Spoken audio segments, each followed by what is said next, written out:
Hello everyone, my name is Peter and today I want to show you something that is unfortunately seemingly invisible in many and most of our debates about money and economics and evil capitalism, and really it affects us to the core. And I do have a master's in economics now, but really this video has been inspired by me watching another video and diving into the comments below it. It was a video about Ghibli movies that often deal with topics like greed and destroying nature and the negative dark side, the shadow of the human society. And in the comments below there was a surprisingly civil clash of ideas about money and about evil capitalist power and about extreme hustle culture, about exploiting the workers. And as I was reading through these topics, I encountered some common themes, especially these two. One was that work is necessarily some kind of a sacrifice, which, by the way, in the Ghibli movies themselves, this is not implied. Actually, it is implied that it is the other way around, that work itself can be freeing and inspiring, but work understood as a means to an end that has to be suffered through to get money, inspired by greed, and greed itself being a never-ending goal creates an aimless pursuit that will devour you, literally, in some of these movies. Just keep the food coming. I want to eat everything. Wipe that smile off your face. You're still smiling. And the second was that profit is necessarily created by taking from one and giving to another. Let's stay with this for a moment, because that is not how the world works. There is a creative force in the universe, life itself, and life in its wider meaning, the change that drives everything forward effortlessly. Imagine picking up 1,000 seeds, planting them in the ground, and watering them. You are the gardener, you take care of the seeds, and then they give you food. If you have a mindset of gratitude towards this creative force, you can see that your work was rewarded seemingly beyond simple compensation. And here we get into the invisible problem, because that is not how we usually see the world. In capitalistic economy, in the standard economical model, it is all accounting, and accounting has two sides that have to balance to zero. So if you think in money, there is no creative force. The work you put in was directly rewarded by what you reap. What you sow, you reap in direct proportion, and there is no space for life, for the work that was done through life itself. So there is also no reward, there is no profit to you, because necessarily that is how we calculate it. It doesn't matter what it produces. If it produced twice as much, 10 times as much, 100 times as much, we look at the yield, we look at the work, and we put an equal in between. It is zero. And now with this kind of money thinking, it leads to us thinking, it was me, it was my work, it was my creation, it was my sweat and my tears and my work and my suffering that created all of this. But that just isn't true. Of course, your work allowed it, but the grunt work was done by life itself. You are the guiding force. You are co-creating something with the life that drives everything forward. And this is really a trap. Without this realization, there is no gratitude, but there is no reward. There is nothing to be happy about, because everything was balanced to zero. So if you think of the evil employers that start to feel like it is all their effort and they forget completely about the workers below that actually do the hard work, well, that is what we all do. We think that we are the grunt workers that do all the work, but really we are only the managers, and the life itself and the universe is doing the grunt work. We are the guiding force, not the working force. Now, if that is not enough to think about, let's go back to that example and think about the morality of the situation. Think about the garden again, about the 1,000 seed. Was someone exploited in that regard?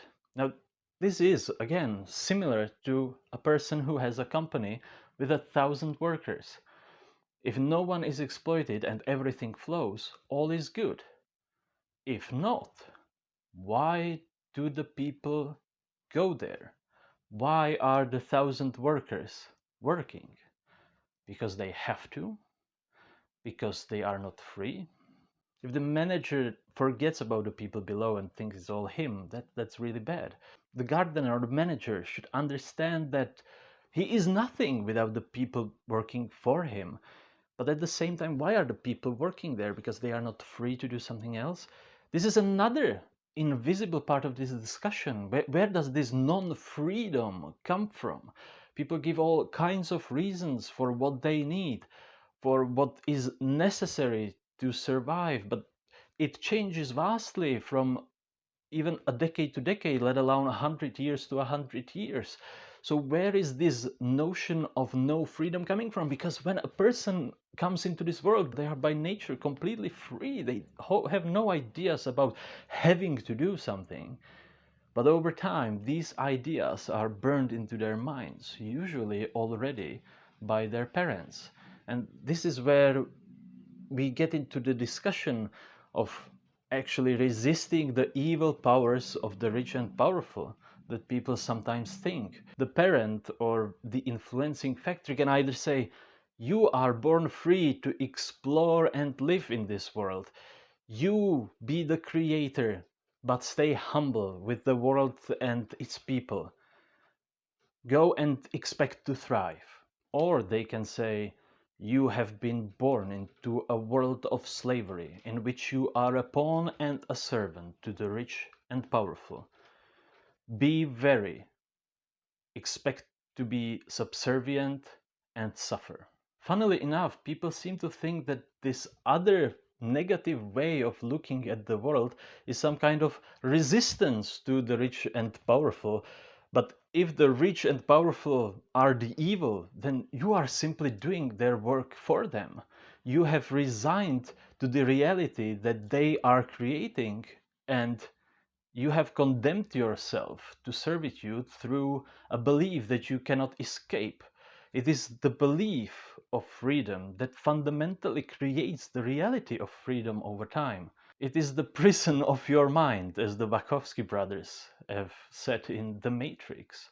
Born into a prison that you cannot smell or taste or touch. A prison for your mind. It is the prison that cannot be escaped because it cannot even be seen, smelled, or touched. So do we really want to resign to this notion of an unfree world? Or do you want to see yourself as free, no matter what your current situation may be? Is it wealth in its true sense that you really want? Or is it the money-confused wealth of greed? Will you see as you are, as free and the divine image of the world that can choose to let all of this extreme creative potential run through you? Can you be grateful for it, or will you just reduce it to numbers and think it is all you? And in doing so, instead of sitting and resigning, you will have to move through the world, and new challenges will start to arise. Because many people have started like this and then they were corrupted. So as you move through the world, you will have to prove that it is not all talk, but that you yourself will not be corrupted by greed. If you got to this point, remember that our economical system is not a system to describe reality. It is missing crucial parts of the reality. And in fact, it is centered around something that is not real at all: money. You have to know, money is not real. It is just a moment of time suspended where value has not yet been transmuted into something. If you think you want money, I would challenge you to stop thinking about money at all and ask the question, what do I want? Again, you might find some abstract things like security, but let's transfer them to something real, something that money can buy. And you will say that you want a house, you want a car, you want health care, you want to be able to afford food. And if you forget about money, you can actually see what you need to do. You can build the house, you can learn to be a doctor, you can grow the food, and now you say, well, I can't do all these things. So what if I told you that there is this magical, almost alchemistic thingy that exists in the universe, exists in our societies, that allows you to serve in any way you wish, as long as you serve others and they accept your service. And if you do so, you can transmute your service into everything that you want, into that house, into that healthcare, into that food. Isn't that great? And you might ask me, no. And what is that alchemistic power? It doesn't matter. Why do you care? Start serving.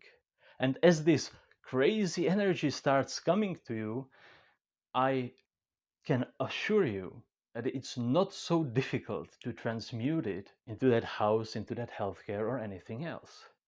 You don't have to think about money at all. So these are my 3 points. The most important one, though, is the first one.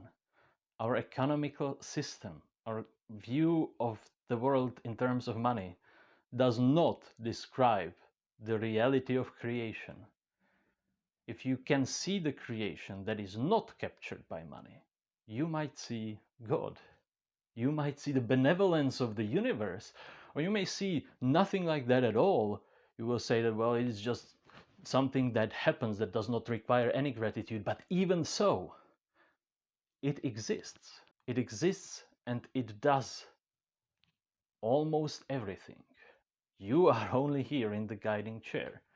And if you don't want to be that evil employer that does not think of his employees and only thinks about his own effort, you would do well to remember that and see it in every day, in every minute, and in every second.